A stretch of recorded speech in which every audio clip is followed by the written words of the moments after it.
Na doon. Palubak na ho yan. May nakatira ho dyan ngayon? Ano, ibabantay mo din yung Ah, kapatid. Ang may-ari po na rin nasa Manila, Las Piñas. mukhang bagong tayo lang ho ah.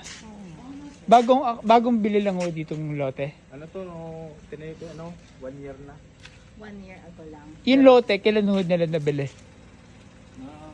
Tagal-tagal na rin, siguro na yun. 2 years yata. Pwede po ba makita ko? Aba, pwede. Wala may aso po ba? Wala po.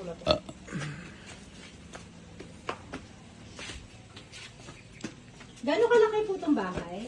Yan po yan, nasa ano lang po ito.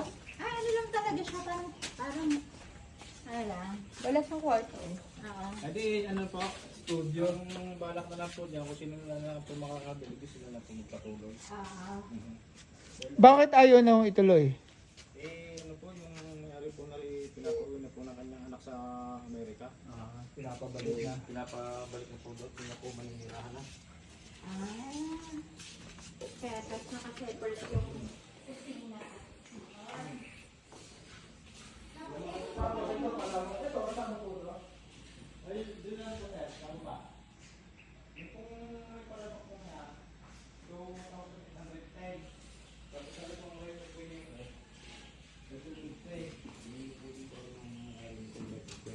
Right of way ito, tapos binili lang. Binili lang po nila. Ang pinaka-local ba ba? Ibaba.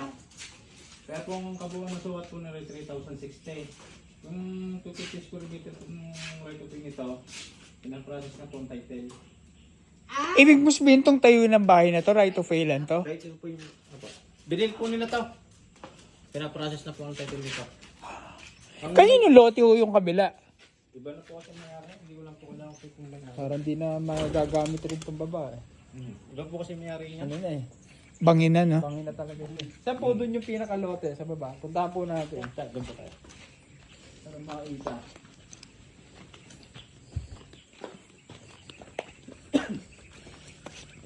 Ano kayo? Caretaker ba kayo dito o hindi? Hindi po, ano po yun? Ano po kung may-ari na rin, ano po sa akin, pinagbibinta. Para po mabalik. Kano kalaki yung right of way? Ito, 250 pa rin po yung kanyang makauna. Hanggang dito. Pare po may anong araw, aming pinakamuhila. Diyan nagtatapos ang right of way. So mula dyan hanggang dun sa gate, 250? 250. Tapos 2,000 plus. Title nito. Na-process na po So ang ito, title. lagpas. Tapos sa rin po, 3,000 plus pa to. pag ano, pababa. Pag ano na po yan. Pag ano, pababa. Kasama yung bangin sa ano? 2810 square meter. Kasama. Magagamit mo pa ba yung bangin? Hindi nga. Magagamit po yan. Basta magaling naman po yung magde-develop na makukuha niyo po. Yung nga po mga iba dyan, ang nabibili natin din yung pabangin. Nagagawan. Nagagawa po nila na para nabibili po ng alis. Dahil dyan po nila ng swimming pool sa baba. May tubig po ba dito?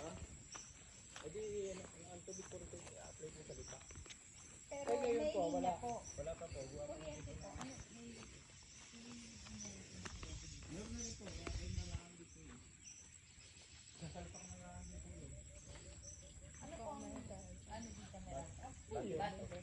Ba't kayo may ano ulen? Sa baba na. May nagkakaingin? Yan, daming ulen eh. Ano dyan, may nag-uuling. Sila doon. Saan sila dumadaan? Hindi po yata sa kabila ang mga nadaan. Ang scared. Dito ko na.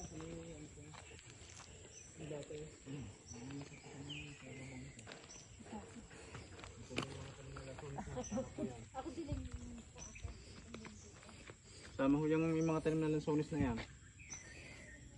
Hindi namumunga, pati yung Indian.